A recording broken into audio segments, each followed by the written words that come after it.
ആർക്കും ആരെയും ഇവിടെ നിന്ന് കൊണ്ടുപോവാൻ സാധ്യമല്ല. ആർക്കും ആരെയും ഉയർത്താനും സാധ്യമല്ല. പിന്നെയോ അവനവന് മാത്രമേ അവനവനെ ഉയർത്താൻ സാധിക്കുകയുള്ളൂ. വളരെ ഗംഭീരമായൊരു ഉപദേശമാണ് ഭഗവാന്റെ ഉദ്ധവോപദേശം എന്ന് പറയുന്ന ഭാഗം. നാം അത് പൂർണ്ണ പ്രേമത്തോടുകൂടി ഉൾക്കൊണ്ടുകഴിഞ്ഞാൽ നമ്മുടെ ജീവിതത്തെ ഉയർത്താൻ ഈ ഒരു ഉപദേശത്തിലൂടെ നമുക്കും സാധിക്കുന്നവരെയാണ്. ഭഗവാൻ പറയുന്നതിനെ ആ ഭാവത്തിലും ആ ഗംഭീരതയിലും നമ്മൾ കാണാനും സ്വീകരിക്കാനും നമുക്ക് സാധിക്കണം.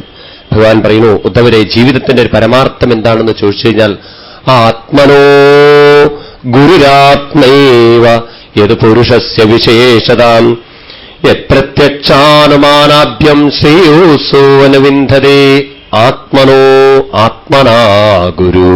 ആത്മനാ ഗുരു. അവനവന്റെ ഗുരു അവനവൻ തന്നെയാണ്. അവനവനെ ഉയർത്താൻ അവനവന് മാത്രമേ സാധിക്കുകയുള്ളൂ. ഇത് കണ്ടെത്തിയവരാണ് ഭാരതീയ ആചാര്യന്മാർ. അതുകൊണ്ടാണ് നമ്മുടെ ഭാരതീയ സംസ്കാരത്തിലെ വിദ്യാഭ്യാസവും പാശ്ചാത്യ വിദ്യാഭ്യാസവും തമ്മിൽ വലിയ വ്യത്യാസമുണ്ട്.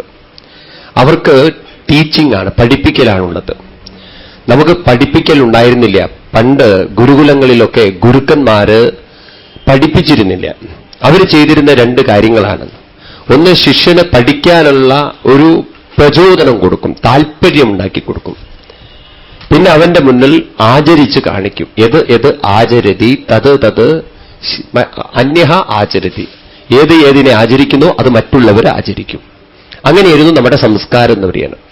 അങ്ങനെയാണ് അവരെ ആചാര്യന്മാരെന്ന് വിളിച്ചത്, ഗുരുക്കന്മാരെന്ന് വിളിച്ചത്. ഗുരു എന്നുള്ള ശബ്ദത്തിന് തന്നെ അർത്ഥം ഗു ശബ്ദാൽ അന്ധകാരത്വം, രു ശബ്ദാൽ തന്നിരോധനം.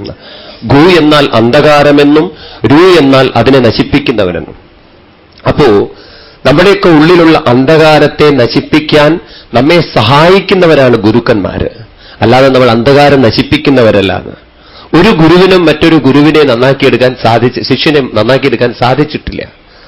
ഗുരു വഴി പറഞ്ഞു കൊടുക്കും, ആ വഴിക്ക് സഞ്ചരിക്കണം ശിഷ്യൻ. എന്നാൽ പിന്നെ ഗുരുപദേശത്തിലൂടെ തന്നെ തനിക്ക് ഉയർത്താൻ സാധിക്കും. എന്നാൽ എന്തോ ഈ സംസ്കൃതിക്കൊരു മാറ്റം വന്നു. നമ്മൾ ഒരു അന്ധമായൊരു പാശ്ചാത്യ സംസ്കാരത്തിലേക്ക് വീഴുക വഴി ഒരു ക്രിസ്ത്യനൈസേഷൻ നമ്മുടെ സംസ്കാരത്തിലേക്ക് വീണു പറയാണ്. എന്താ ക്രിസ്ത്യനൈസേഷൻ എന്ന് പറഞ്ഞാൽ, ഇവിടെ ഭാരതം ക്രിസ്ത്യാനികൾ ഭരിച്ചതിന് ശേഷമായിരിക്കാം നമ്മുടെ പ്രാർത്ഥനകളിലൊക്കെ അവരുടേതായ ചില സംസ്കാരങ്ങൾ പടർന്നുപോയത്. നമ്മുടെ പ്രാർത്ഥനകളൊക്കെ വ്യത്യസ്തമായിരുന്നു പറയാണ്. അപ്പോ ക്രിസ്ത്യനൈസേഷൻ പ്രാർത്ഥനകൾ, അവരുടെ പ്രാർത്ഥനകൾ എന്നൊക്കെ പറയുന്നത് ഒരു അന്ധമായ വിശ്വാസത്തിലൂന്നിയ പ്രാർത്ഥനകളാണ്. പ്രാർത്ഥിച്ചുകൊണ്ട് രോഗം മാറ്റുക കാണാം. നമുക്ക് പ്രാർത്ഥിച്ചുകൊണ്ട് രോഗം മാറ്റാൻ സാധിക്കുമായിരുന്നെങ്കിൽ മാർപ്പാപ്പയുടെ രോഗം അവർക്ക് മാറ്റാമായിരുന്നില്ലേ? അദ്ദേഹത്തിന് ഹോസ്പിറ്റലിൽ കൊണ്ട് അഡ്മിറ്റ് ചെയ്യേണ്ട ഒരാവശ്യമില്ലല്ലോ. ചിന്തിക്കും നിങ്ങൾ. ഇതൊരു തരം അന്ധമായ വിശ്വാസമാണ്. നിങ്ങൾ കണ്ടുണ്ടാവും, 2-3 മാസം മുമ്പ് ബാംഗ്ലൂരിൽ വലിയ കോലാഹലമായിരുന്നു. അമേരിക്കയിൽ നിന്ന് ഒരാൾ വന്നിട്ട് അവിടെ ഗംഭീര പ്രാർത്ഥനയും രോഗം മാറ്റലൊക്കെയായിരുന്നു. അങ്ങനെ രോഗം മാറ്റാൻ സാധിക്കുമായിരുന്നു എങ്കിൽ എന്തിന് റോമിലെ ഹോസ്പിറ്റലുകൾ വെച്ചു? എന്തിന് അമേരിക്കയിൽ ക്രിസ്ത്യൻ നാടുകളിലൊക്കെ ഹോസ്പിറ്റലുകൾ വെച്ചു? പ്രാർത്ഥന കൊണ്ട് രോഗം മാറില്ലേ? ഇതൊരു തരം അന്ധവിശ്വാസമാണ്. എത്രയോ ഹിന്ദുക്കൾ എന്ന് പറയുന്ന ജന്തുക്കൾ ആ വഴിയിലൊക്കെ പോകുന്നുണ്ട്. ഞാൻ തമാശ പറയില്ല. ഒരിക്കലും നമ്മൾ ഗോവയിൽ നിന്ന് വരുന്ന സമയത്ത് കുറെ ഹിന്ദു ഫാമിലി, കേരളത്തിലെ ഫാമിലി, അവരവിടെ പോട്ടയിലേക്കിട്ട് പോവാണ് അത്ര പ്രാർത്ഥിച്ച് രോഗം മാറ്റാൻ. അവിടെ പ്രാർത്ഥിക്കുന്നവനെ രോഗത്തിലായിരിക്കുന്നത്. നിങ്ങൾ പോയി നോക്കൂ. അപ്പൊ അവര് തന്നെ ഒരു മാനസിക രോഗത്തിലിരിക്കുന്നവരാ. പിന്നെ ഇങ്ങനെ മറ്റൊരാളുടെ രോഗം മാറ്റി കളിയാക്കല്ല, തമാശയല്ല, അത് സത്യമാണത്. അപ്പോ പ്രാർത്ഥനയിലൂടെയല്ല രോഗം മാറുന്നത്. പിന്നെയോ രോഗം മാറുക എന്നത് മനസ്സിനെ ശരീരഭാവത്തിൽ നിന്നും ഉയർത്തുമ്പോഴാണ് രോഗം മാറുന്നത്. ശരീരത്തിൻ്റെതാണ് രോഗങ്ങളൊക്കെ. മനസ്സിനെ രോഗങ്ങൾ ബാധിക്കണോ ബാധിക്കണ്ടേ എന്ന് നിശ്ചയിക്കുന്നത് നമ്മൾ ഓരോരുത്തരുമാണ്. അപ്പൊ ശരീരഭാവത്തിൽ നിന്നും മനസ്സിനെ ഉയർത്തണമെങ്കിൽ അതിനുള്ള ആത്മധൈര്യം, ആത്മശക്തി ഉണ്ടാവണമെങ്കിൽ അതിന് ഭാരതീയ സംസ്കൃതിയെ നോക്കണം. അപ്പൊ നമ്മുടെ ഗുരുക്കന്മാർ പറയും, ആചാര്യന്മാർ പറയും, നമ്മളെ ഉയർത്താൻ നമുക്ക് മാത്രമേ സാധിക്കുകയുള്ളൂ എങ്കിൽ നമുക്ക് വേണ്ടി ഒരാൾ പ്രാർത്ഥിച്ചതുകൊണ്ടോ നമുക്കൊരാൾ വേണ്ടിയിട്ട് നമുക്ക് വേണ്ടിയിട്ട് രോഗങ്ങൾ മാറാൻ വേണ്ടിയിട്ട് പൂജകൾ ചെയ്തുകൊണ്ടോ രോഗങ്ങളും ഇതുവരെ മാറിയിട്ടില്ല. മനസ്സിലായില്ലേ? പലർക്കും ഇങ്ങനെയൊക്കെയുള്ള അന്ധവിശ്വാസങ്ങളുണ്ട്. നമുക്ക് വേണ്ടിയിട്ടൊരു സ്ഥലത്ത് പോയിട്ട് നിങ്ങൾ കുറെ ത്രയംബക മന്ത്രം ചൊല്ലിക്കൊണ്ട് മൃത്യുഞ്ജയ മന്ത്രം ചൊല്ലിക്കൊണ്ട് ഹോമം ചെയ്തു കഴിഞ്ഞാൽ നമ്മുടെ രോഗം മാറും. അങ്ങനെ മാറിയിട്ടില്ല. അങ്ങനെയാണെന്ന് വെച്ചാൽ അന്ന് ഈ ചെയ്തിരുന്ന ആളുകൾക്ക് ഇന്നും ജീവിച്ചിരിക്കേണ്ടതല്ലേ? ആരും ഇവിടെ ജീവിച്ചിരുന്നിട്ടില്ല. കാലം എല്ലാവരെയും കൊണ്ടുപോയിട്ടുണ്ട് ഇല്ലേ? കാലത്തിന്റെ പ്രവാഹത്തിൽ ആരാണ് ഇവിടെ നിന്നിട്ടുള്ളത്? ഇവിടെ നന്മ ചെയ്തവനും പോയിട്ടുണ്ട്, തിന്മ ചെയ്തവനും മരിച്ചു പോയിട്ടില്ലേ? തീർച്ചയായിട്ടും. അപ്പൊ ഇതിനൊക്കെയുള്ള പരിഹാരം എന്താണ്? മനസ്സിനെ ഉയർത്തലാണ്. അതുകൊണ്ട് മനസ്സിനെ ഉയർത്താൻ നമുക്ക് മാത്രമേ സാധിക്കുള്ളൂ എങ്കിൽ നമ്മളാണ് നമ്മുടെ ഗുരു എന്ന് നമ്മുടെ പൂർവികന്മാര് പറയാണ്. ആത്മനോ ആത്മനാ ഗുരു. ഭഗവാൻ ഗീതയിൽ പറയും അർജുനനോട്, എനിക്ക് വഴി പറഞ്ഞു തരാൻ പറ്റും കുട്ടി, വഴി പറഞ്ഞുതരാം, മാർഗങ്ങളെ പറഞ്ഞു തരാൻ പറ്റും. പക്ഷേ ഉയർത്തേണ്ടതാരാണ്? ഉദ്ധരേതാത്മനാത്മാനം നാത്മാനമവസാദയേത് ആത്മൈവ ഹ്യാത്മനോ ബന്ധു ആത്മൈവ രിപുരാത്മനാ. ആത്മനാ ആത്മനാ ബന്ധു ആത്മനാ ആത്മനാ രിപു. അവനവൻ അവനവനെ ഉയർത്തുമ്പോൾ അവനവൻ അവനവന്റെ ബന്ധുവും, അവനവൻ അവനവനെ താഴ്ത്തുമ്പോൾ അവനവൻ അവനവന്റെ ശത്രുവും. ഇത് പ്രഖ്യാപിച്ച ആളാണ് ഭഗവാൻ കൃഷ്ണൻ. ഇത് തന്നെ ഉദ്ധവരോട് പറയുന്നു, അങ്ങയ്ക്ക് മാത്രമേ അങ്ങയെ ഉയർത്താൻ സാധിക്കുകയുള്ളൂ. അപ്പോ രണ്ട് കാര്യങ്ങൾ നമ്മളിവിടെ ഓർത്തു വയ്ക്കണം. പ്രത്യേകിച്ച് രക്ഷിതാക്കളായിട്ടുള്ള ആളുകളൊക്കെ മക്കളെ പഠിപ്പിക്കാൻ പോകരുത്. നിങ്ങൾ പഠിപ്പിക്കാൻ പോയാൽ ശത്രുത നിങ്ങൾക്ക് ഉണ്ടായിത്തീരും.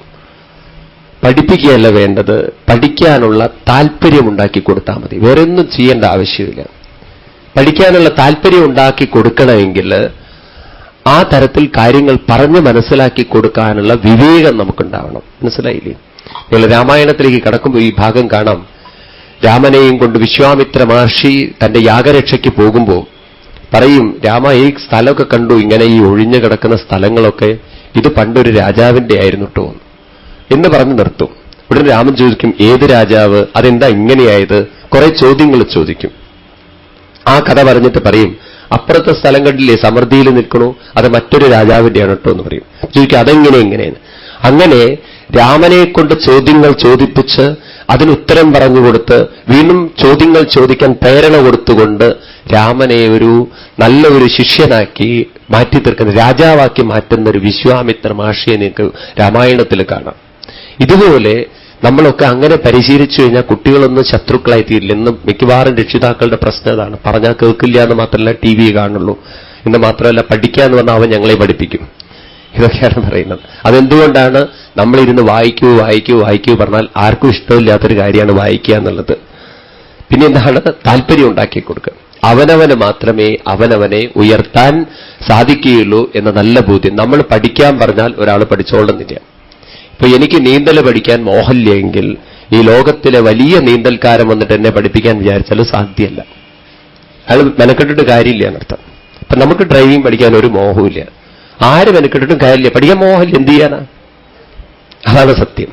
അപ്പൊ ഇങ്ങനെ ജീവിതത്തിൽ നമുക്ക് മോഹമില്ലെങ്കിൽ പിന്നെ ആർക്ക് വിചാരിച്ചാൽ സാധിക്കും?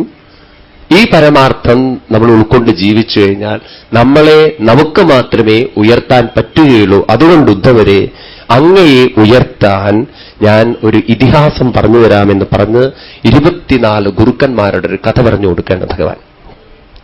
എന്റെ പൂർവികരിലും പൂർവികനായ യദു ചക്രവർത്തി ഈ രാജ്യം ഭരിക്കുമ്പോൾ ഒരിക്കൽ രാജ്യത്തെങ്ങും കനത്ത നഷ്ടങ്ങളും ബുദ്ധിമുട്ടുകളും ഉണ്ടായി. അതായത് മഴയൊന്നുമില്ല, ആകെ വരൾച്ച, ബുദ്ധിമുട്ട്, ആളുകൾക്കൊക്കെ രോഗങ്ങൾ, കുട്ടികളൊക്കെ മരിക്കുക, ഇങ്ങനെയൊരു ദുരിതം രാജ്യത്തിനുണ്ടായപ്പോ പ്രജകളുടെ വിഷമങ്ങൾ കാണാൻ രാജാവ് ഇങ്ങനെ ചുറ്റിക്കറങ്ങി നടക്കുമ്പോൾ ഒരു കാഴ്ച കാണാണ്. ഒരു വൃക്ഷച്ചുവട്ടില് അവധൂതനായിട്ട് വെറും കൗപീനധാരിയായിട്ട് ഒരു ചെറുപ്പക്കാരൻ കിടക്കണു. അദ്ദേഹത്തിന്റെ മുഖത്ത് നോക്കി വളരെ ശാന്തിയും സമാധാനവും സ്വസ്ഥതയും സന്തോഷവും കാണുമ്പോൾ രാജാവിന് ആശ്ചര്യം. എന്റെ പ്രജകളൊക്കെ ഇങ്ങനെ വെന്തുരുകുന്നു, ഇയാൾക്ക് എവിടുന്ന് ഇത്രയും സമാധാനവും ശാന്തിയൊക്കെ കിട്ടി എന്ന് അറിയാനുള്ള ഔത്സുക്യം കൊണ്ട് കുതിരപ്പുറത്തുനിന്ന് ഇറങ്ങി കൈകൂപ്പിക്കൊണ്ട് ചോദിച്ചു, എന്റെ പ്രജകളൊക്കെ ദുഃഖിക്കുമ്പോൾ അവിടത്തേക്ക് എവിടുന്ന ഇത്രയൊക്കെ ശാന്തിയൊക്കെ കിട്ടുന്നത്? അതിന്റെ രഹസ്യം ഒന്ന് പറഞ്ഞു തരുമെന്ന് അദ്ദേഹം വെളിപ്പെടുത്തി. ഞാൻ ദത്താത്രേയൻ എന്ന് പറയുന്ന മഹർഷിയാണെന്ന്. നമ്മൾ 4ാമത്തെ സ്കന്ധത്തിലാണ് 1ാമത്തെ അധ്യായത്തിൽ ദത്താത്രേയ മഹർഷിയുടെ അവതാരത്തെക്കുറിച്ച് പറഞ്ഞത്. ഭഗവാൻ വിഷ്ണുവിന്റെ അംശമായിട്ട് അനസൂയാദേവിയിലുണ്ടായ പുത്രനാണ് ദത്താത്രേയനെന്ന്. ഇവിടെ ആ ദത്താത്രേയ മഹർഷിയാണ് ഭഗവാന്റെ പൂർവികനായ യദുവിന് ഉപദേശം കൊടുക്കുന്നത്. പറയുന്നു, രാജൻ, എനിക്ക് ഒരുപാട് ഗുരുക്കന്മാരുമായിട്ട് സന്ധിയുണ്ട്, ബന്ധമുണ്ട്. അവരിൽ നിന്നൊക്കെ ജീവിതത്തെ ഉയർത്താനുള്ള പാഠങ്ങൾ ഉൾക്കൊണ്ടുകൊണ്ട് ഞാൻ എന്റെ ജീവിതത്തെ ഉയർത്തിയിരിക്കുന്നു. നിങ്ങളുടെ പ്രജകളൊക്കെ അനുഭവിക്കുന്ന വിഷമങ്ങളൊക്കെ എനിക്കുമുണ്ട്, വേനൽ എനിക്കുമുണ്ട്, മഴയില്ലാത്ത പ്രശ്നം എനിക്കുമുണ്ട്, ദാഹം എനിക്കുമുണ്ട്. ഇതൊക്കെ ഉണ്ടെങ്കിലും നിങ്ങളുടെ പ്രജകൾ ദുഃഖിക്കുന്നത് പോലെ ഞാൻ ദുഃഖിക്കാൻ തയ്യാറില്ല. കാരണം എന്റെ മനസ്സിനെ ഞാൻ ഉയർത്തിയിരിക്കുന്നു. അങ്ങനെ ഉയരാൻ എനിക്ക് പ്രചോദനം കിട്ടിയത്, പ്രേരണ കിട്ടിയത് 24 ഗുരുക്കന്മാരാണ്. 24 ഗുരുക്കന്മാരുണ്ട്. പക്ഷെ അങ്ങക്ക് ഞാൻ അത്രയും പറഞ്ഞു തരാമെന്ന് പറഞ്ഞ് 24 ഗുരുക്കന്മാരുടെ കഥയിലേക്ക് കടക്കുന്നു. സന്ധിമേ ഗുരവോ രാജൻ ബഹവോ ബുദ്ധിഭാഷിത യഥോ ബുദ്ധിമുപാദായ മുക്തോടാമികതൻ ശൃണു പൃഥിവീ വായുരാകാശം മാപോഗ്നിചന്ദ്രമാരവി കബോധോ അജഗര സിന്ധു പതംഗോ മധുഗദ്ഗജ മധുഹാ ഹരിണോ മീന പിംഗളാ കുരരോർഭക കുമാരീ ശരഗസർപ്പാവൂർണനാഭീ സുപേശകൾ ഏതേ മേ ഗുരവോ രാജൻ ചതുർവിംശതിരാശിത ശിക്ഷോ വൃത്തിവിരേതേഷം അന്യശിക്ഷമിഹാത്മന. ഇത്രയും ഗുരുക്കന്മാരുമായിട്ട് എനിക്ക് സന്ധിയുണ്ട് രാജൻ. ആരൊക്കെയാണത്? പൃഥിവി, വായു, ആകാശം തുടങ്ങി 24 ഗുരുക്കന്മാര്. ഓരോരുത്തരെയായിട്ട് നമുക്കെടുക്കാം, വേഗം പറഞ്ഞു ഉപസംഹരിപ്പിക്കാം. ആദ്യത്തെ ഗുരു പൃഥിവിയാണ്, ഭൂമിയാണ്. എല്ലാ ജീവജാലങ്ങളും ജനിച്ചു വീഴുന്നത് ഈ മണ്ണിലേക്കാണ്, ഭൂമിയിലേക്കാണ്. ആരും ജനിച്ചു വീഴുമ്പോൾ ഹിന്ദുവല്ല, മുസ്ലിമല്ല, ക്രിസ്ത്യാനിയല്ല, ആരുമല്ല, മനുഷ്യനായിട്ടാണ് എല്ലാവരും ജനിച്ചു വീഴുന്നത്. പിന്നെയാണ് മതം വരുന്നത്, പിന്നെയാണ് ജാതി വരുന്നത്, പിന്നെയാണ് പണക്കാരൻ വരുന്നത്, പാവപ്പെട്ടവൻ വരുന്നത്, എല്ലാം വരുന്നത്. ശരിയല്ലേ? എല്ലാവരും ജനിച്ചു വീഴുന്ന ഒരു മണ്ണിലേക്കാണ്. ഇനി ഇതേ മണ്ണിൽ നിന്ന് നമ്മൾ ഭക്ഷണവും എല്ലാം അനുഭവിച്ചുകൊണ്ട് ഇതേ മണ്ണിലേക്ക് ചേർന്നലിഞ്ഞുകൊണ്ട് നമ്മൾ പോകണം. ഈ ഭൂമിയുടെ ചരിത്രം എടുത്തു നോക്കിക്കഴിഞ്ഞാൽ കോടാനുകോടി വർഷങ്ങൾക്ക് മുമ്പ് ഇവിടെ എത്രയോ ജീവജാലങ്ങൾ ജനിച്ചു വീണിട്ടുണ്ട്, ജീവിച്ചിട്ടുണ്ട്. അവരൊക്കെ മണ്ണിലേക്ക് ചേർന്ന് പോയിട്ടുണ്ട്. ഇപ്പോൾ ഞാനും നിങ്ങളും ഒരു കൂട് പോലെ പൊങ്ങിയിരിക്കുന്നു. കുറച്ചു കാലം ഇവിടുന്ന് വളവും മറ്റൊക്കെ വലിച്ചെടുത്തുകൊണ്ട് വെള്ളവും വലിച്ചെടുത്ത് ജീവിക്കും. ഒരു ദിവസം ഈ കൂണും ഇതിലേക്ക് ചേർന്നലിഞ്ഞു പോവും. ഇത് പ്രകൃതിയുടെ അനിഷേധ്യമായ നിയമമാണ്. അപ്പൊ ഭൂമിയിൽ ജനിച്ച നമുക്ക് ഏറ്റവും വലിയ സമ്പത്ത് എന്താണ്? ഭൂമിയിൽ നിന്ന് പഠിക്കേണ്ടത് എന്താണ്? ഏത് ജീവജാലവും ഇങ്ങോട്ട് ജനിച്ചു വീഴുമ്പോൾ ഭൂമി നൽകുന്ന ഏറ്റവും വലിയൊരു സേവനം സ്നേഹമാണ് എന്ന് പറയണം. എന്താ സ്നേഹം എന്ന് പറഞ്ഞാൽ? ഓരോ ജീവജാലത്തിനും വേണ്ടത് ഭൂമി പകർന്നു നൽകുന്നു. ഒരമ്മ പ്രസവിക്കുന്ന സമയത്ത് ആ കുട്ടിക്ക് വേണ്ട 6 മാസത്തിൻ്റെ ഉള്ളിലാണ് അത്ര കുട്ടിയുടെ ബ്രെയിൻ ഏറ്റവും കൂടുതൽ വികസിക്കുക. അതിന് വികസിക്കാൻ വേണ്ട ഏറ്റവും വലിയ ഔഷധം ഇന്നേ വരെ ലോകത്തിൽ ഒരു ശാസ്ത്രജ്ഞനും കണ്ടെത്താൻ പറ്റാത്ത ഒരൗഷധമാണ് മുലപ്പാൽ എന്നത്. അതിന് ഈക്വലായിട്ടുള്ളൊരു സാധനം ഇതുവരെ ശാസ്ത്രജ്ഞന്മാർക്ക് കണ്ടെത്താൻ സാധിച്ചില്ല. നമ്മുടെ രക്തം പോലെ വേറൊരു രക്തം കണ്ടെത്താൻ ഇതുവരെ ശാസ്ത്രലോകത്തിന് സാധിച്ചിട്ടില്ല. മനുഷ്യന്റെ രക്തം തന്നെ വേണം മറ്റൊരു മനുഷ്യന് കൊടുക്കാൻ. വേറെ ഒരു കെമിക്കൽ ചേർത്തുകൊണ്ട് രക്തമുണ്ടാക്കാൻ ഇതുവരെ ഇത്രയും കാലമായിട്ടും എത്രയോ ഗ്രഹങ്ങളിലേക്ക് സാറ്റലൈറ്റുകൾ അയക്കാൻ സാധിച്ച ശാസ്ത്രജ്ഞന്മാർക്ക് സാധിച്ചിട്ടില്ല. ഇതുപോലെ മുലപ്പാലിന് തുല്യമായൊരു സാധനം, ഔഷധം കണ്ടെത്താനോ കൊടുക്കാനോ സാധിച്ചിട്ടില്ല. ഇതാരും ഒരുക്കി വെച്ചു? പ്രകൃതി ദേവി ഒരുക്കി വെച്ചിരിക്കുന്നു. ഓരോ ജീവജാലത്തിനും വേണ്ടത് ഒരുക്കി വെച്ചിരിക്കുന്നു. അപ്പോ സ്നേഹമാണ് പ്രകൃതിയുടെ ഏറ്റവും വലിയൊരു വികാരം എന്ന് പറയാണ്. പ്രകൃതിയിൽ വീണ്ടും നോക്കിക്കഴിഞ്ഞാൽ 7 ഉപഭൂഖണ്ഡങ്ങളാണല്ലോ ഈ പ്രകൃതിയിൽ. പിന്നീടൊക്കെ കടലുകളാണ്. എന്നിട്ടും ഒരു ഗ്രഹമായി ഒന്നിച്ച് ഒരു താമരപ്പൂ പോലെ അത് ആകാശത്തിൽ ഇങ്ങനെ കറങ്ങിക്കൊണ്ടു നിൽക്കുന്നു. എന്താണ് ഇതിനെ കൂട്ടി നിർത്തുന്നത്? സ്നേഹമെന്നൊരു വികാരമാണത്രേ ഭൂമിയെ പിടിച്ചു നിർത്തുന്നത്. എവിടെ സ്നേഹമുണ്ടോ അവിടെ ജീവിതത്തിൽ ശാന്തിയും സമാധാനവും ഐക്യവും ഒത്തൊരുമയൊക്കെ ഉണ്ട്. എവിടെ സ്നേഹമില്ലേ അവിടെയാണ് ജീവിതത്തിൽ അസ്വസ്ഥതകളും വിദ്വേഷമൊക്കെ ഉള്ളത്. സ്നേഹമുള്ളിടത്ത് ഒരിക്കലും വിദ്വേഷം ഉണ്ടാവില്ല. ഇന്ന് നമുക്ക് പോലീസിലും പട്ടാളത്തിലൊക്കെയാണ് വലിയ വിശ്വാസം. അതിനേക്കാൾ നമുക്ക് വിശ്വാസം ഉണ്ടാവേണ്ടത് സ്നേഹത്തിലായിരിക്കണം. നമ്മൾ ഓരോരുത്തരും അതിന് തയ്യാറാവണം. നോക്കൂ, ഇന്ന് പ്രത്യേകിച്ച് എറണാകുളത്തൊക്കെ ഇത്രയൊക്കെ ഗവൺമെന്റ് ഒഫീഷ്യൽസും ഹൈക്കോടതിയും കോടതിയൊക്കെ ഉണ്ടായിട്ടും എത്ര ക്രൈമുകളാണ് നടക്കുന്നത്, ഒന്നും കണ്ടുപിടിക്കാൻ പറ്റുന്നില്ല. ഇത്രയൊക്കെ പോലീസുകാരും ഇത്രയൊക്കെ ഇവിടെ DIGയുടെ ഓഫീസുണ്ട്, IP ഓഫീസുണ്ട്, കളക്ടറുണ്ട്, തുടങ്ങി ഹൈ ഓഫീഷ്യൽസ് ഒക്കെ ഇവിടെ താമസിക്കുന്നു. എന്നിട്ടും എന്തുകൊണ്ട് ഇവിടെ ഒന്നും പിടിക്കുന്നില്ല? ഒരുപക്ഷെ എനിക്ക് തോന്നുന്നു ഇതിനേക്കാളും ദൂരം ബോംബെയിലായിരിക്കും. ബോംബെയിൽ ഒരുത്തൻ എന്തെങ്കിലും കുറ്റം ചെയ്തു കഴിഞ്ഞാൽ വിത്തിൻ 24 hours അവരെ പൊക്കിയിരിക്കും. അതെന്തുകൊണ്ടാണ് ചോദിച്ചു കഴിഞ്ഞാൽ ഒരുപക്ഷെ മിക്കവാറും ആ ആളുകളുടെ ഇടയിലുള്ള സ്നേഹബന്ധങ്ങൾ തന്നെയായിരിക്കാം എന്ന് പറയാണ്. ഇവിടെ നമുക്കത് കുറഞ്ഞു കുറഞ്ഞു വരുന്നതായിരിക്കാം ഒരുപക്ഷെ ഇതിനൊക്കെയുള്ള കുഴപ്പങ്ങൾ. അപ്പൊ നമ്മുടെ ചുറ്റുവട്ടം ഒരു സ്നേഹത്തിന്റെ വലയം നമുക്ക് സൃഷ്ടിക്കാൻ സാധിച്ചാൽ തീർച്ചയായിട്ടും നമുക്ക് വേണ്ട സഹായങ്ങൾ വേണ്ട സമയത്തെത്തിയിരിക്കും. അപ്പൊ എങ്ങനെയാണ് സ്നേഹിക്കുക? അവരെ വീട്ടിൽ പോയി ചെന്ന് പറഞ്ഞാൽ മതിയോ? നോക്കൂ, ഐ ലവ് യു കേമായിന്നാല്. അതും കല്യാണം കഴിക്കാത്ത വല്ല പെൺകുട്ടി ഉണ്ടെങ്കിൽ പിന്നെ ഒന്നും പറയണ്ട. ഒരു കുട്ടി ഇങ്ങനെ ഹിന്ദി വായിക്കുകയാണ്. അപ്പൊ ഹിന്ദി മലയാളത്തിൽ നോക്കിയിട്ട് വായിക്കണമല്ലോ, നമ്മുടെ ഭാഷയിൽ അങ്ങനെയല്ലേ. അപ്പൊ ആ കുട്ടി ഇങ്ങനെ വായിക്കുമ്പം മേരി എന്റെ, മേര എന്റെ, മേരി എന്റെ എന്നൊക്കെ വായിക്കുമ്പോൾ തൊട്ടടുത്തൊരു ക്രിസ്ത്യൻ വീടാണ്. അയാളുടെ മകളുടെ പേര് മേരി എന്നാണ്. അയാൾക്ക് കലി പിടിച്ചിട്ട് വന്നിട്ടൊന്ന് കൊടുത്തിട്ട് പറഞ്ഞു, എന്ത് തോന്നിവാസാടാ നീ പറയുന്നതെന്ന്. ഇതാണോ നിന്റെ ടീച്ചർ പഠിപ്പിച്ചിരിക്കുന്നത്? അപ്പോ സ്നേഹം പറഞ്ഞാൽ മതിയോ? പോരാന്ന് പറയണം. അവിടെയാണ് ഈ സത്സംഗങ്ങളൊക്കെ നമ്മുടെ ചുറ്റുവട്ടം നമ്മൾ ഉണ്ടാക്കി വെക്കേണ്ടത് പറയണം. അപ്പൊ ചുറ്റുവട്ടത്തൊരു സത്സംഗം ഉണ്ടാക്കി വെച്ചാൽ തീർച്ചയായിട്ടും അങ്ങനെയുള്ള ചുറ്റുപാടിലൊന്നും വേണ്ടാത്ത ചെയ്യാൻ ആർക്കും തോന്നില്ല. ഇനി കൊല്ലാൻ തന്നെ ഒരു കൊലയാളി വന്നാൽ തന്നെ അയാളുടെ ഉള്ളിൽ നിന്ന് വിളിച്ചു പറയും, ദേ ഇവിടെ ഒന്നും ചെയ്യരുതിട്ടോ എന്ന്. അയാളുടെ മനസ്സ് സമ്മതിക്കില്ല. പ്രഹ്ലാദനെ കൊല്ലാൻ നേരത്ത് ഏതോ ഒരു അത്ഭുത ശക്തി ആ കുട്ടിയെ അവരെ തടഞ്ഞതുപോലെ ഒരു അത്ഭുതങ്ങളൊക്കെ നമ്മുടെ ജീവിതത്തിൽ സംഭവിക്കും. ആ ഒരു വിശ്വാസവും, ആ ഒരു വിശ്വാസമല്ല അതിന് പറയേണ്ടത്, ആ ഒരു ബോധ്യം നമുക്കുണ്ടാവണം. അങ്ങനെ ജീവിക്കാൻ നമുക്ക് സാധിക്കണം.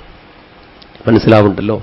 അപ്പോ നമുക്കൊരു ഉത്തരവാദിത്വമുണ്ട്. വരെ ഭാഗവത സപ്താഹം കേട്ടു പോയാൽ പോരാ, നമ്മുടെ ചുറ്റുവട്ടത്ത് ഒരു ആത്മീയ സംസ്കാരം ഉണ്ടാക്കിയെടുക്കാൻ നമുക്ക് സാധിക്കുന്നുണ്ടോ? നമ്മുടെ വീട്ടിൽ നാളെ എന്തെങ്കിലും ഒരു അപകടം വരുന്ന സമയത്ത് അതിനെ തരണം ചെയ്യാനുള്ള, ആ സമയത്ത് വേണ്ട ബുദ്ധി തോന്നാനുള്ള ഒരു മനക്കരുത്ത് നമുക്ക് തോന്നുമോ? ഒരു വീട്ടിൽ കള്ളൻ കയറി, ഒരു മുത്തശ്ശിയുടെ കഥയാണത്. അവരുടെ വീട് മലപ്പുറം ജില്ലയിലാണ്. ആ സമയത്ത് മുത്തശ്ശി, വലിയൊരു തറവാട്. ആ തറവാട്ടിൽ ആ സമയത്ത് ആരും ഉണ്ടായില്ല, മുത്തശ്ശി മാത്രമേ ഉണ്ടായിരുന്നുള്ളൂ. 8 മക്കളാണ് ഈ മുത്തശ്ശിക്ക്. എല്ലാവരും വലിയ വലിയ ഉദ്യോഗസ്ഥന്മാരാണ്, പല സ്ഥലങ്ങളിലാണ്. ആരും ഇല്ല ആ സമയത്ത് മുത്തശ്ശിയെ രക്ഷിക്കാൻ. കള്ളൻ എങ്ങനെയോ ഇതിന്റെ അകത്ത് കയറിക്കൂട്ടി. കള്ളൻ ഈ ശബ്ദം കേട്ട്, വാതിൽ തുറക്കുന്ന ശബ്ദം കേട്ടപ്പോ മുത്തശ്ശി ഉറക്കം വിളിച്ചു ചോദിക്കുക, നാരായണ നാരായണ അവിടെ ആരാണ്, നാരായണ നാരായണ അവിടെ ആരാണെന്ന്. ഇത് കേട്ടപ്പോ കള്ളൻ എന്ത് കരുതി, വീട്ടിലെ നാരായണനോടാ വിളിച്ചു ചോദിക്കുന്നത് എവിടെ ആരാളുള്ളത് എന്നുള്ളത്. കള്ളൻ അവിടുന്ന് ഓടി, നാരായണ ആരാ അവിടെ, എന്താ ശബ്ദം, എന്താണ്, ആരാ അവിടെ അവിടെ, വേഗം കൊണ്ട് വരുമെന്ന്. നാരായണനെ വിളിച്ചപ്പോഴേക്കും കള്ളന്റെ കയ്യിൽ പിന്നെ നോക്കിയപ്പോൾ മുളക് പൊടി, വേണ്ടാത്ത സാധനങ്ങളൊക്കെ അയാളുടെ കയ്യിലുണ്ടായിരുന്നു. ആ കള്ളനതൊക്കെ അവിടെ ഇട്ട് ഓടി. കള്ളനെ ഓടിപ്പിച്ചിരിക്കുന്നത് പറയാണ്. ആ ഒരു ഭക്തിയിലൊക്കെ നമ്മൾ ജീവിക്കാൻ തുടങ്ങണം. പാവം 10-75 വയസ്സുള്ള അമ്മയാണ്, വേണമെങ്കിൽ ഒരു അടിയും കൊടുത്തിട്ട് അവന് വേണ്ടത് കൊണ്ടാവുമായിരുന്നു. ഇതൊക്കെ എങ്ങനെ സാധിക്കുന്നു ചോദിച്ചു കഴിഞ്ഞാൽ ഭക്തി കൊണ്ട് നേടാൻ സാധിക്കാത്തതായിട്ട് ഒന്നുമില്ല. ഈ പറയുന്നതൊക്കെ ഓരോരുത്തരുടെ അനുഭവങ്ങളിലൂടെ സത്യമാണ്. അപ്പൊ അതുകൊണ്ട് എന്ത് വേണം? സ്നേഹം എന്ന വികാരമാണ് നമ്മളെ ഒന്നിപ്പിച്ചു നിർത്തുന്നത്, നമ്മളെ സുരക്ഷിതരാക്കുന്നത്. അപ്പൊ അങ്ങനെയൊരു സംസ്കൃതി, സംസ്കാരം നമ്മുടെ വീട്ടിന്റെ ചുറ്റും നമ്മൾ ഉണ്ടാക്കി വെക്കണം. ആ ഒരു മനസ്സ് നമുക്കുണ്ടായിക്കഴിഞ്ഞാൽ തന്നെ അവിടെയൊന്നും, ആ പ്രദേശത്തൊന്നും ഒരു വേണ്ടാത്തതും നടക്കില്ല. രണ്ടാമത് ഞാൻ പഠിച്ചത് വായുവിൽ നിന്നാണ്. എന്താ വായുവിൽ നിന്ന് പഠിക്കേണ്ടത്? വായുവിൽ നിന്ന് പഠിക്കാനുള്ളത്, വായു എപ്പോഴും ഒരു ദിക്കിൽ നിന്ന് മറ്റൊരു ദിക്കിലേക്ക് വീശിക്കൊണ്ടിരിക്കും. യാത്രയാണ്, ഗതി, ഒഴുകിക്കൊണ്ടിരിക്കലാണ് വായുവിന്റെ സ്വഭാവം. വീശിക്കൊണ്ടിരിക്കലാണല്ലോ വായുവിന്റെ സ്വഭാവം. അങ്ങനെ വായു ഒഴുകുന്ന സമയത്ത് ചിലപ്പോൾ നമുക്ക് ഇവിടെ ഇരിക്കുമ്പോൾ തന്നെ മനസ്സിലാവും, ആ ഭാഗത്തു നിന്നാണ് വായു വരുന്നതെങ്കിൽ ചിലപ്പോൾ ദുർഗന്ധം വരും. ചിലപ്പോൾ ഇവിടുന്ന് അങ്ങോട്ടാണ് വരുന്നതെങ്കിൽ ചന്ദനത്തിരെയോ അല്ലെങ്കിൽ നെയ്വിളക്കൊക്കെ കത്തിച്ചതിന്റെ സുഗന്ധം വരും. പുറകുന്നാണ് ഇങ്ങോട്ട് വരുമെങ്കിൽ അടുക്കളയിൽ നിന്നുള്ള സാമ്പാറിന്റെ വാസന വരും. ഇങ്ങനെ പല ദിക്കിലേക്കും വായു പോകുമ്പോൾ പല ഗന്ധങ്ങളും അതിൽ കയറും. വായു ആ ഗന്ധങ്ങളിലൊന്നും നിൽക്കാറില്ല. വായു എപ്പോഴും മുന്നോട്ട് പോയിക്കൊണ്ടിരിക്കും. അതാണല്ലോ വായുവിന്റെ സ്വഭാവം. ഇതുപോലെ ഈ ശ്വാസോച്ഛ്വാസം നിൽക്കുന്നതുവരെ നമുക്ക് ജീവിതത്തിന്റെ ഗതിയിലൂടെ പോയേ പറ്റുള്ളൂ. അങ്ങനെ ജീവിതത്തിന്റെ ആ ഒഴുക്കിൽ നമ്മൾ പോകുമ്പോൾ ജീവിതത്തിൽ സുഗന്ധം തരുന്ന നല്ല അനുഭവങ്ങൾ വരും, ദുർഗന്ധം തരുന്ന ദുഃഖാനുഭവങ്ങൾ വരും. അതെല്ലാവർക്കും ഈ ലോകത്തിൽ ഉണ്ടായിട്ടുണ്ട്. ഒരു ചക്രവർത്തിക്ക് സുഖം ഉണ്ടായതുപോലെ യാചകനും യാചകന്റെ സുഖം ഉണ്ടായിട്ടുണ്ട്. ഒരു ചക്രവർത്തിക്ക് ദുഃഖമുണ്ടായതുപോലെ യാചകനും ദുഃഖങ്ങൾ ഉണ്ടായിട്ടുണ്ട്. ആരും അതിൽ നിന്ന് മുക്തരല്ല. അപ്പൊ സുഖദുഃഖങ്ങൾ വരുമ്പോഴും അതിലൊന്നും തളർന്നു പോവാതെ കാറ്റിനെ പോലെ മുന്നോട്ട് ഗമിക്കാൻ സാധിക്കണം.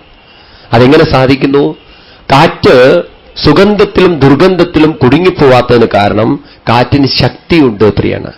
ആ ശക്തമായ കാറ്റിൽ സുഗന്ധങ്ങളൊക്കെ ചേർന്ന് പോവും. എന്നാൽ നമ്മുടെ ജീവിതത്തിൽ നമ്മൾ ശക്തരല്ല എന്ന് തോന്നുമ്പോഴാണ് സുഖദുഃഖങ്ങളൊക്കെ നമ്മളെ പിടിച്ച് താഴേക്കിട്ടേക്കുക.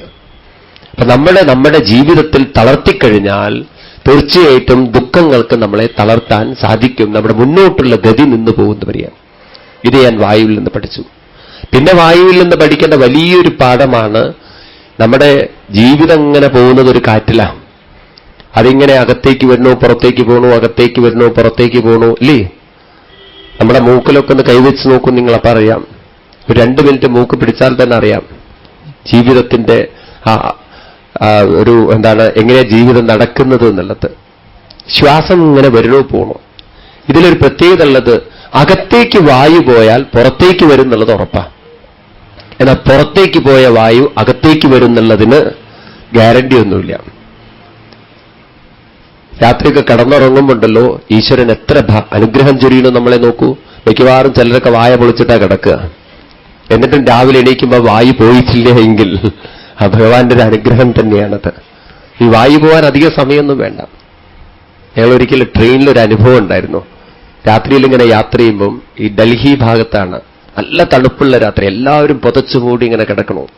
അപ്പോഴാണ് ശബ്ദം കേൾക്കുന്നത് 1 മണി സമയത്ത് എന്നുള്ള ശബ്ദം. നമ്മളിതൊക്കെ പറഞ്ഞ് മനസ്സിൽ ഉറച്ചതുകൊണ്ട് ആരുടെയോ കാറ്റ് പോയിന്നാ വിചാരിച്ചത്. ആ സമയത്ത് 1 മണി സമയത്തെ ചാടി എണീറ്റ് നോക്കി ആരുടെങ്കിലുമൊക്കെ കാറ്റ് പോയിട്ടുണ്ടോ എന്ന്. ആ ഭാഗത്തുള്ളവരെയൊക്കെ നോക്കി, വല്ലവരും മരിച്ചിട്ടുണ്ടെങ്കിൽ മോശമല്ലേ നമ്മൾ അവിടെ കിടക്കുന്നത്, അറിയിക്കണ്ടേ, അങ്ങനെയൊക്കെയുള്ള വിചാരം കൊണ്ട് ചാടി എണീറ്റു നോക്കി ആരെങ്കിലും കാറ്റ് പോയിട്ടുണ്ടോന്ന്. അപ്പൊ കാറ്റ് പോയിട്ടുണ്ടോ അവരോട് ചോദിക്കാൻ പറ്റില്ല, വിളിക്കാൻ പറ്റും അവരെ. അതെല്ലാവരും ഹിന്ദിക്കാരാണ്, അവരോട് ചോദിക്കാൻ പറ്റില്ല. ഹവാഹ എന്ന് ചോദിക്കാൻ പറ്റും അവരോട് നിങ്ങൾക്ക്.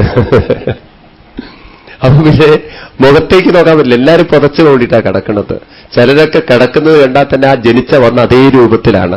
തലയെവിടെയോ കാലെവിടെയോ ഒന്നും കാണില്ല. ആ രൂപത്തിൽ എത്രത്തോളം ചുരുളാൻ പറ്റും അത്രത്തോളം ഉരുണ്ട്.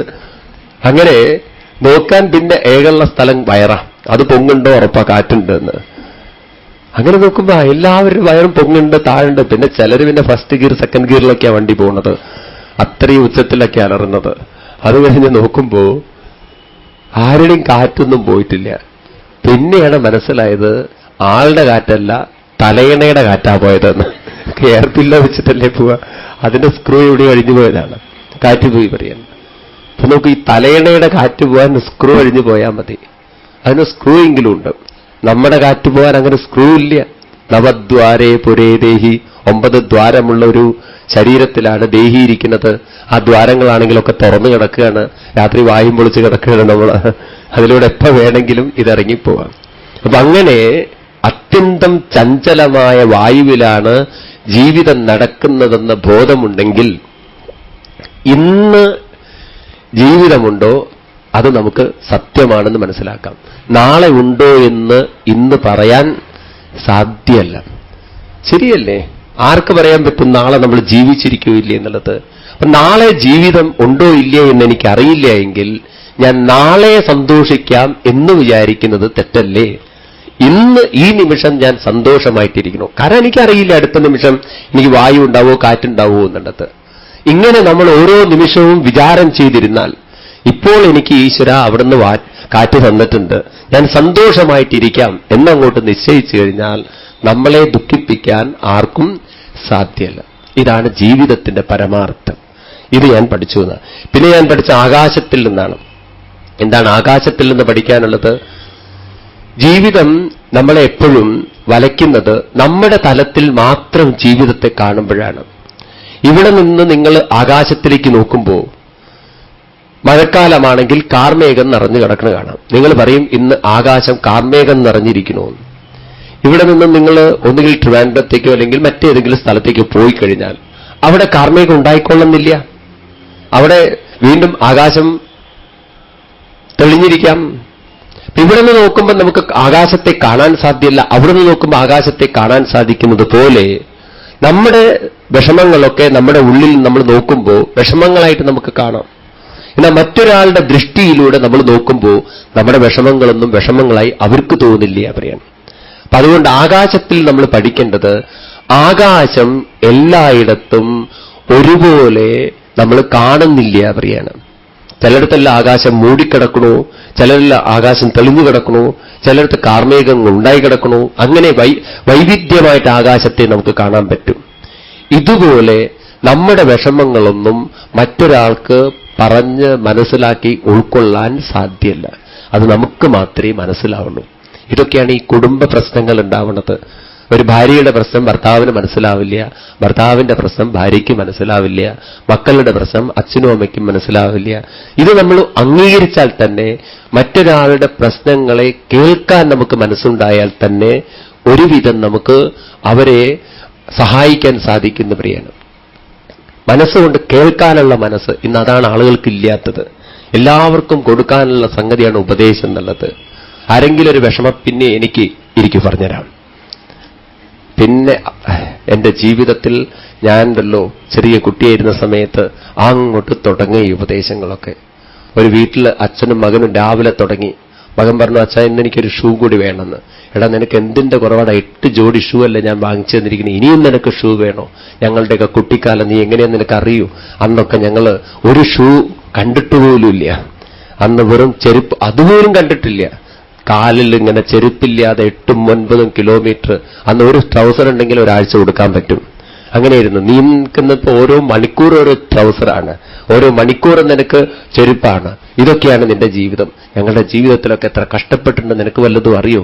നിന്റെയൊക്കെ ജീവിതം നോക്കുമ്പോൾ നീ സുഖിക്കേടാ, ആർഭാടത്തിലാണ്, ലക്ഷറിയിലാണ് നീ ജീവിക്കുന്നതെന്നൊക്കെ പറഞ്ഞ് രാവിലെ തന്നെ കുട്ടിയെ ഉപദേശിക്കാൻ തുടങ്ങി. എന്നിട്ട് പറഞ്ഞു, നിനക്കിപ്പം റൂമിന്റെ അകത്ത് ട്യൂബുണ്ട്, അതുണ്ട്, ഇതുണ്ട്, ടേബിൾ ലാമ്പ് അതുവരെ വെച്ചിരിക്കണം. ഞങ്ങളുണ്ടല്ലോ മണ്ണെണ്ണ വിളക്കിലാണ് പഠിച്ചിരിക്കുന്നത്. നിനക്കറിയോ? കണ്ണിലേക്ക് ആ പുകയൊക്കെ പോയി വേദനിച്ച് ഇങ്ങനെയൊക്കെ കഷ്ടപ്പെട്ട് പഠിച്ച് നിനക്കിപ്പോ അതൊന്നും അറിയില്ല. നിനക്കെന്താ അറിയണം? അച്ഛന്റെ കാശെടുത്ത് ചെലവാക്കിയാൽ പോരെ. ഞങ്ങൾക്കൊക്കെ ആരും കാശ് ചെലവാക്കണ്ട. ഇങ്ങനെ തുടങ്ങി രാവിലെ. എന്നിട്ട് അലറിക്കൊണ്ട് ചോദിക്കും, നിനക്കൊക്കെ എന്തിന്റെ കുറവാണ്? ഇവിടെ കുട്ടി പറഞ്ഞു, മണ്ണെണ്ണയുടെ കുറവാണെന്ന്. പിന്നെന്താ പറയാനുള്ളത്? ഇനിയിപ്പോ ആ കാലം വരുമോ? അത് കഴിഞ്ഞു ആ കാലം. ഇനിയിപ്പോ പുതിയ ലോകത്തിലാണ് നമ്മൾ ജീവിക്കുന്നത്. ഇന്നിപ്പോ കുട്ടികൾക്ക് ആ ഭാഷ ഒന്നും മനസ്സിലാവില്ല. ഇന്നിപ്പോ നെറ്റ് മറ്റതെന്നൊക്കെ പറഞ്ഞാൽ അവന് വല്ലതൊക്കെ മനസ്സിലാവും. ഇനിയിപ്പോ അതിലപ്പുറം എന്തൊക്കെയാ ഭാഷ വരാൻ പോകണമെന്ന് അറിയാൻ പറ്റില്ല. ഏതായാലും ഇങ്ങനെയൊക്കെയാണ് ലോകം. അതുകൊണ്ട് നമ്മുടെ വിഷമം മറ്റൊരാളോട് പറഞ്ഞ് അവരെ ബോധിപ്പിക്കാം എന്നാരെങ്കിലും കരുതുന്നുവെങ്കിൽ അത് അവിവേകമാണ്. നമ്മുടെ വിഷമം ഉൾക്കൊള്ളാൻ പറ്റുന്ന ഒരേ ഒരു ശക്തി ലോകത്തിൽ ഈശ്വരൻ മാത്രമേ ഉള്ളൂ. അതിന് ഈശ്വരനോട് വിഷമം പറയണമെങ്കിൽ ആ പ്രേമം ദൃഢമായിട്ടുള്ളിലുണ്ടാവണം. അപ്പം നമുക്ക് അതിൽ നിന്ന് ഉയരാൻ സാധിക്കും. ഇത് ഞാൻ മനസ്സിലാക്കി. പിന്നെ ഞാൻ ആപ്പത്തിൽ നിന്ന് മനസ്സിലാക്കിയെന്ന്. ആപ്പം എന്ന് പറഞ്ഞാൽ ഹോട്ടലിൽ കിട്ടുന്ന അപ്പമല്ല. ഇവിടെ ആപ്പം എന്ന് പറഞ്ഞാൽ വെള്ളം നിർത്താം. സംസ്കൃതത്തിൽ എന്താ വെള്ളത്തിൽ നിന്ന് പഠിച്ചത്? വെള്ളം, അതിൽ നിന്ന് പഠിക്കാനുള്ള ഏറ്റവും വലിയൊരു പാഠം എന്താണെന്ന് ചോദിച്ചു കഴിഞ്ഞാൽ, നമ്മുടെയൊക്കെ ജീവിതത്തിൽ നല്ലൊരു ശതമാനം ഈ പ്രപഞ്ചത്തിലുള്ളൊരു വസ്തു വെള്ളമാണ്. കരയേക്കാളും കൂടുതൽ വെള്ളമാണ്. എന്തിനേറെ കര പോലും നിൽക്കുന്നത് വെള്ളത്തിലാണ്. നമ്മുടെ ശരീരത്തിലുണ്ടല്ലോ 80% വെള്ളമാണ്. വെള്ളമില്ലെങ്കിൽ നമുക്ക് നിലനിൽക്കാൻ സാധ്യമല്ല. വെള്ളം ഒട്ടുമില്ലാത്തൊരവസ്ഥയെക്കുറിച്ച് ചിന്തിച്ചു നോക്കൂ നിങ്ങൾ. മരിച്ചു പോകും നമ്മൾ. വേറെ എന്തൊക്കെ ഇല്ലെങ്കിൽ വെള്ളം കിട്ടിയാൽ മതി. 4 ദിവസം ഭക്ഷണം കഴിക്കണമെന്നില്ല. നിരാഹാര വ്രതമൊക്കെ നിങ്ങൾ കാണുന്നില്ലേ? നിരാഹാരം എന്ന് പറഞ്ഞാൽ നീരാഹാരം ഉണ്ട്. അപ്പോഴും പുറകുന്ന ജ്യൂസ് കൊടുക്കും ഇടയ്ക്കിടയ്ക്ക്, അല്ലെങ്കിൽ പിന്നെ പിടിച്ചു നിൽക്കാൻ പറ്റില്ല. അപ്പൊ ഇടയ്ക്ക് മറ്റേ ഇതൊന്നും കഴിക്കില്ല എന്ന് മാത്രം. അങ്ങനെ നീരെങ്കിലും ശരീരത്തിൽ വെള്ളമെങ്കിലും കുടിക്കാൻ ഉണ്ടാവണം. 80% വെള്ളമാണ് ശരീരത്തിൽ. വെള്ളത്തിന്റെ സ്വഭാവം എപ്പോഴും തണുപ്പാണ്. പൊതുവെ തണുപ്പാണ് വെള്ളത്തിന്റെ സ്വഭാവം. എന്നാൽ ചൂടുള്ള പാത്രത്തിലേക്ക് വെള്ളം ഒഴിച്ചാൽ വെള്ളം ചൂടാവും. തണുത്ത പാത്രത്തിലാണ് വെള്ളം നിൽക്കുന്നതെങ്കിൽ വെള്ളം തണുത്തിരിക്കും. പൊതുവേ വെള്ളം തണുപ്പാണ്. ഇതുപോലെ നമ്മുടെ ശരീരത്തിൽ എപ്പോഴും നമ്മുടെ മനസ്സ് പോലും എപ്പോഴും ശാന്തമാണ്.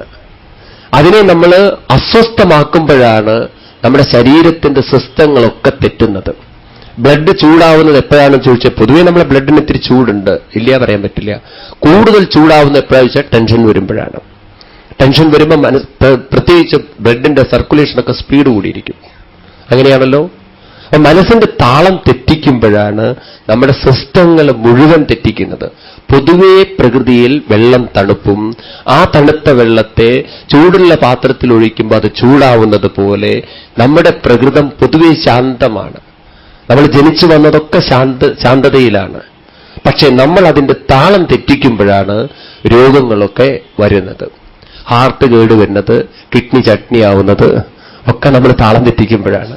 ഇങ്ങനെ നമ്മൾ നശിപ്പിച്ചിട്ട് പിന്നെ ദൈവത്തോട് പ്രാർത്ഥിക്കുന്നതിന് അർത്ഥമില്ല. പിന്നെ നമ്മൾ അമ്പലങ്ങളിൽ നടന്നിട്ട് പൂജയും ഹോമവും ചെയ്യുന്നതിന് അർത്ഥമില്ല രോഗം മാറാൻ.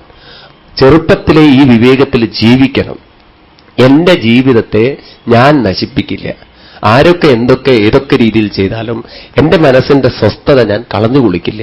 ഇതങ്ങോട്ട് നിശ്ചയിച്ചു കഴിഞ്ഞാൽ രോഗങ്ങൾക്കൊന്നും നമ്മളെ പിടികൂടാൻ സാധ്യമല്ല. ശരിയാണോ പറയുന്നത്? ചിന്തിക്കൂ. ആരുമല്ല നമ്മുടെ സിസ്റ്റത്തെ നശിപ്പിക്കുന്നത്, നമ്മൾ തന്നെ അനുവദിക്കുകയാണ്. ഇത് ഞാൻ മനസ്സിലാക്കി. പിന്നെ ഞാൻ മനസ്സിലാക്കിയത് അഗ്നിയിൽ നിന്നാണ്. എന്താ അഗ്നിയിൽ നിന്ന് പഠിക്കാനുള്ളത്?